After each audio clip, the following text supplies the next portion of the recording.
Sa Amerika, arestado na ang sospek na bumaril at pumatay sa conservative influencer at supporter ni US President Donald Trump na si Charlie Kirk.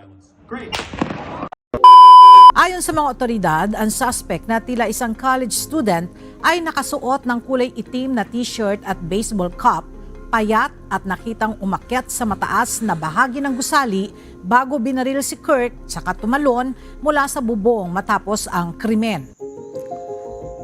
Si Charlie Kirk ay nagpakita ng tunay na tapang sa gitna ng panganib. Sa edad na 31, siya ay pinaslang dahil sa kanyang paninindigan. Ngunit higit pa sa isang personal na trahedya, ipinapaalala nito sa atin ang espiritual na labang ating hinaharap ngayon. Hindi lamang sa Amerika, kundi mismo dito sa Pilipinas. Aray ko! Welcome sa Pinas, sa Diyos walang imposible, kung saan naniniwala tayo na sa Diyos lahat ay posible. Anything's possible! Anything's possible! Si Charlie Kirk ay hindi lang isang political figure, kundi isang Kristiyanong lumalaban para sa katotohanan. At ang kanyang halimbawa ay tumutulong sa atin unawain na ang tunay na laban ay hindi lamang laban sa laman at dugo, kundi laban sa kasamaan, sa espiritual. Ipinanganak noong Oktubre 14, 1993. Lumaki si Charlie na may malalim na pananampalataya kay Kristo. Itinatag niya ang Turning Point USA upang bigyan ng boses ang kabataan na manindigan sa katotohanan. Hayagan niyang idineklara na si Jesus ang pinakapundasyon ng kanyang buhay. Ang kanyang pagkamatay ay isang paalala na ang mga lumalaban para sa katotohanan ay laging target ng kaaway. How do you want to be remembered? I mean, if I die, everything just goes away. How would you, if you could be associated with one thing, how would you want to be remembered? I want to be remembered for courage for my faith. That would be the most important thing. The most important thing is my faith in my life. Sa Pilipinas, nakikita natin ang kaparehong labanan. Rampant corruption, lalo na sa mga proyektong tulad ng flood control. Milyong-milyong pondo ng bayan ang ninanakaw habang ang mga Pilipino'y lubog sa baha, gutom at kahirapan. Sa Efeso 6 verse 12 ang nagsasabi, sapagkat ang ating pakikipaka ay hindi laban sa laman at dugo, kundi laban sa mga pinuno, laban sa mga may kapangyarihan, laban sa mga tagapamahala ng kadilimang ito sa sanlibutan. Gaya ni Charlie, tinatawag din tayo ng Diyos na magsalita ng katotohanan kahit nakakatakot. Ang katiwalian ay hindi lang problema ng tao, ito ay gawa ng kasamaan. Sa iyong buhay, saan ka tinatawag ng Diyos na magsalita ng katotohanan at may tutol? May mabilis lang akong tanong. Gusto mo bang i-level up ang skills mo? Yes. O baka naman gusto mong magsimula ng bagong side hustle? O matuto ng bagay na matagal mo nang kinaiinteresan? Diyan papasok ang Udemy. Meron silang libo-libong abot kayang courses mula sa business, marketing, hanggang sa design, coding, at pati na rin personal growth. Oh my God! Wow! Ang pinakamaganda, pwede kang matuto sa sarili mong oras. Kahit saan, kahit kailan. Ilagay ko ang affiliate link ko sa description sa ibaba.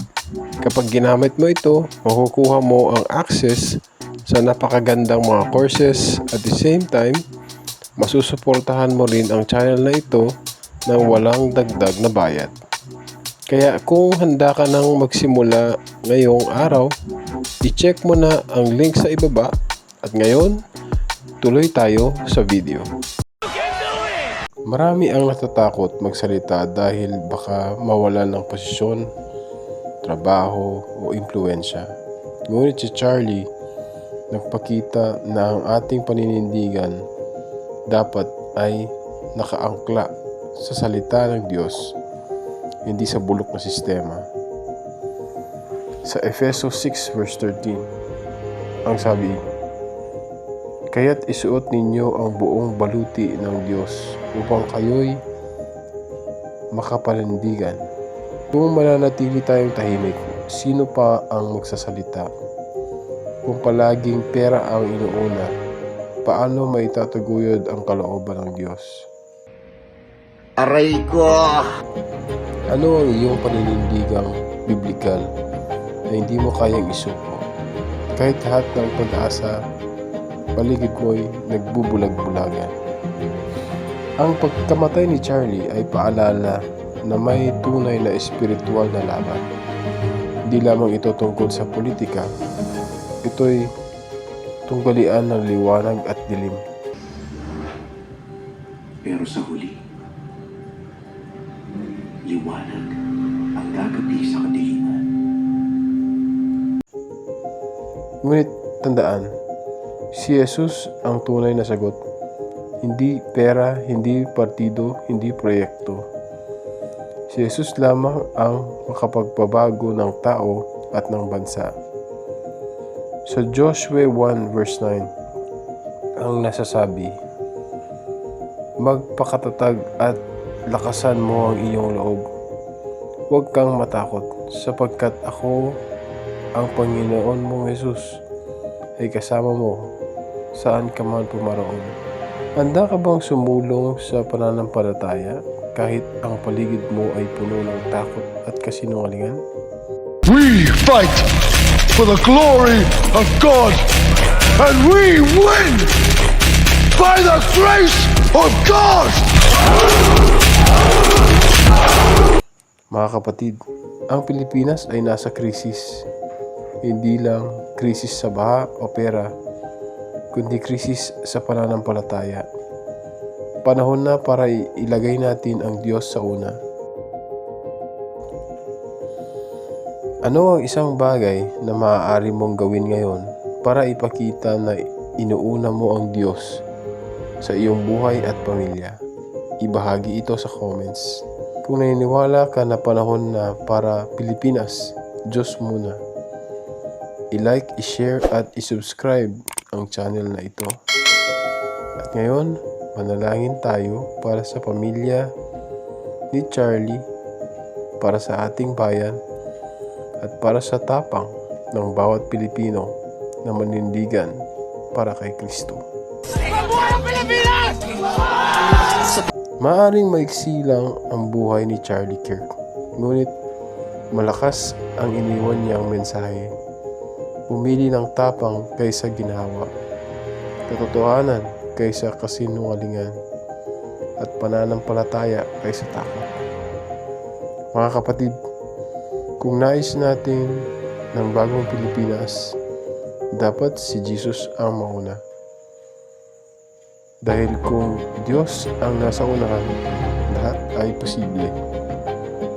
Sabi nga sa awit 33 verse 12, "Mapalad ang bansa na ang Diyos ay ang Panginoon, ang bayang kanyang pinili upang maging kanyang pag-aari."